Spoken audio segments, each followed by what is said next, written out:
সূরা আল ইনশিকাক। বিসমিল্লাহির রহমানির রহিম। রহমান রহিম আল্লাহ তাআলার নামে।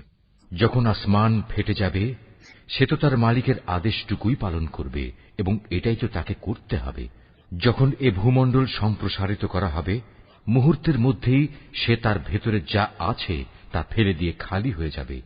সেও তার সৃষ্টিকর্তার আদেশটুকুই পালন করবে এবং এটাই তো তাকে করতে হবে।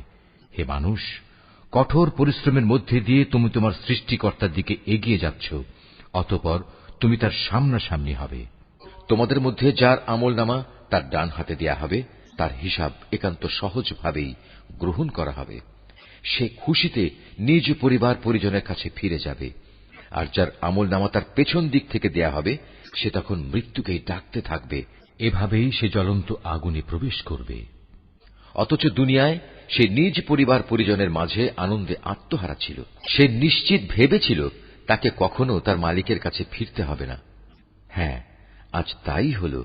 তার মালিক কিন্তু তার সব কার্যকলাপ পুঙ্খানুপুঙ্খভাবে দেখছিলেন। শপথ সন্ধ্যাকালীন রক্তিম আভার, শপথ রাতের ও এর ভেতর যত কিছুর সমাবেশ ঘটে তার, এবং শপথ ওই চাঁদটির যখন তা ধীরে ধীরে পূর্ণাঙ্গ চাঁদে পরিণত হয়ে যায়। তোমাদের অবশ্যই দুনিয়ার একটি স্তর অতিক্রম করে মৃত্যুর আরেকটি স্তরের দিকে এগিয়ে যেতে হবে। এদের হয়েছে কি? এরা কেন মহান আল্লাহর উপর ঈমান আনে না?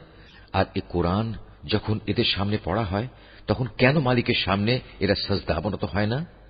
এ অস্বীকারী ব্যক্তিরা একে মিথ্যা প্রতিপন্ন করে। আল্লাহ তাআলা ভালো করে জানেন এরা এদের আমলনামায় কি কি জিনিস জমা করে চলেছে। হে নবী, তাদের সবাইকে তুমি এক যন্ত্রণাদায়ক আযাবের সুসংবাদ দাও। তবে হ্যাঁ, যারা আল্লাহর উপর ঈমান এনেছে এবং ভালো কাজ করেছে, তাদের জন্য আল্লাহ তাআলার অফুরন্ত পুরস্কার রয়েছে।